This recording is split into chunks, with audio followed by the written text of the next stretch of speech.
Cik Awing, kalau gaji RM3,000 sebulan, berapa patut simpan emas kalau masih bujang? Okey, ini soalan yang saya dapat daripada penyimpanan emas saya. Boleh tengok video ni sampai habis dan save video ni untuk rujukan akan datang. Apa yang saya belajar daripada mentor saya, Tuan Muhammad Zulkifli Syafiee, dalam buku Mesti Bebas Hutang ini, orang muda yang baru ada pendapatan sendiri dan belum ada tanggungan, sepatutnya fokus kita perbanyakkan simpanan. Kalau yang sudah berumah tangga, minimum simpan 10% daripada pendapatan setiap bulan. Tetapi kalau masih bujang macam mana? Okey, target minimum 30%. Kalau mampu 50%, itu sebenarnya waktu terbaik untuk kita buat. Contohnya gaji RM3,000. 30% bermaksud RM900 sebulan. Simpan RM450 di ASB dan RM450 lagi untuk emas.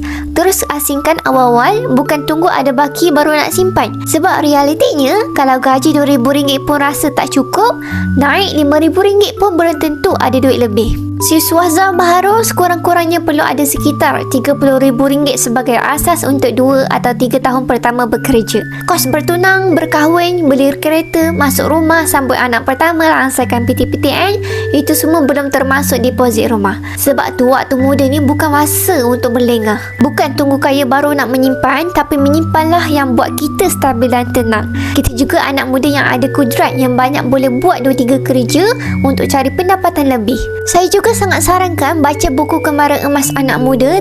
Penulisan leader saya, Tuan Muda Azim Alif, kerana pengalaman beliau sangat dekat dengan anak muda.